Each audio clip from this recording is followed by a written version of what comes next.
in the middle of the mighty St. Lawrence River, between the Atlantic Ocean and the heart of Canada, sits a small island, quiet, windswept, isolated. But beneath its soil lies one of the most powerful stories in Canadian history. A story of disease, migration, science, war, and survival. This is the story of Grosse and the Irish Memorial National Historic Site. A place where Canada's history was written in flesh, fear, and hope. Before the quarantine, long before ships filled with immigrants crossed the Atlantic, Grosse was simply an island in the current. The waters were known to indigenous peoples for centuries. Seasonal winds shaped the shorelines. Winter ice gripped the river. It was quiet. But in the early 1800s, the world beyond the Atlantic was changing. Mass migration was beginning, and this island would soon stand at the center of it all. The quarantine station. In 1832, a deadly wave of cholera swept across Europe. Fear traveled faster than ships. The British colonial government of Lower Canada needed protection, so they chose Grosse. The island became Canada's first major quarantine station. Ships arriving from Europe would stop here first. Passengers would wait. Doctors would inspect them. The sick would be isolated. The healthy would be allowed to continue toward Quebec City and the growing colonies beyond.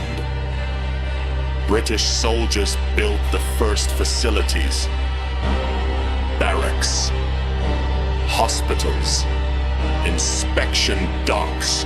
From this moment forward, Grosse became the gateway to Canada. The Irish tragedy. Then came 1847, one of the darkest chapters in North American history. The Great Famine devastated Ireland.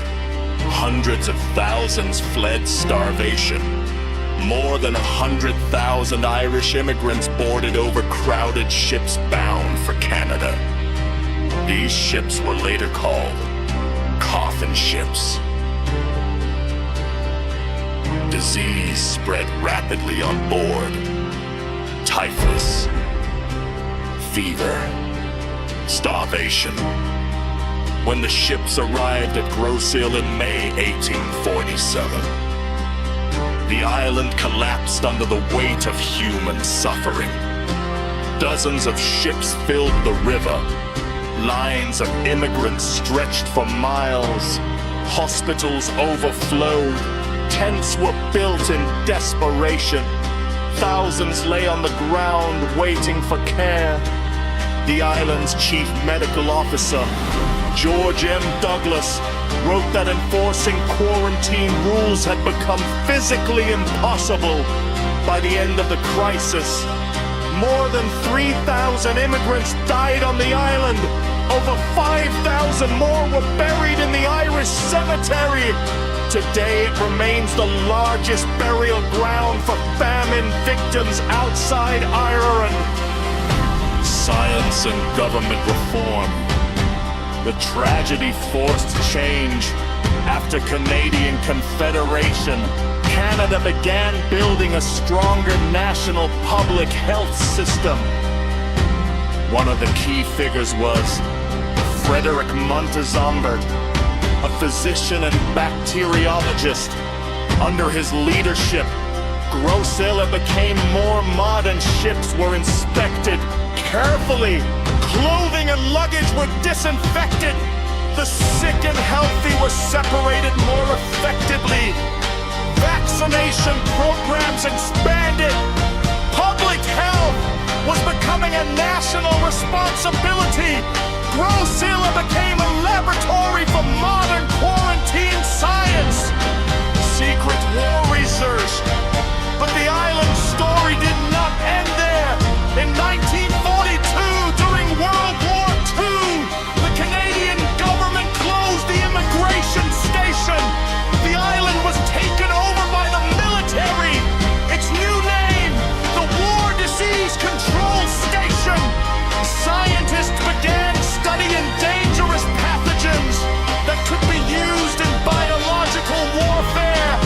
One of them was anthrax, a deadly disease caused by the bacterium Bacillus anthracis. The research was secret, highly controlled, and part of a larger Allied effort to understand biological weapons. The work continued into the early years of the Cold War. By 1956, the research program ended, and the facilities were decontaminated. Animal quarantine. Soon the island found another purpose. Between 1957 and the late 1980s, Agriculture Canada used Grosse as a veterinary quarantine station. Imported livestock were inspected here.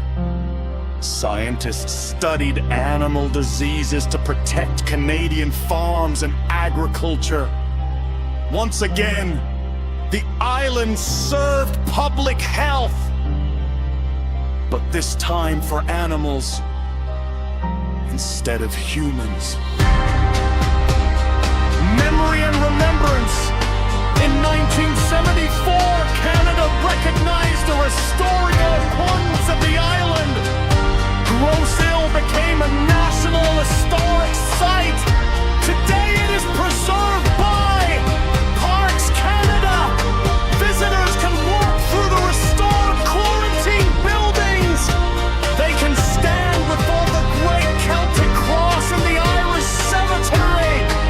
And they can remember the thousands who never reached their new lives. Closing the legacy. Grosse is more than an island.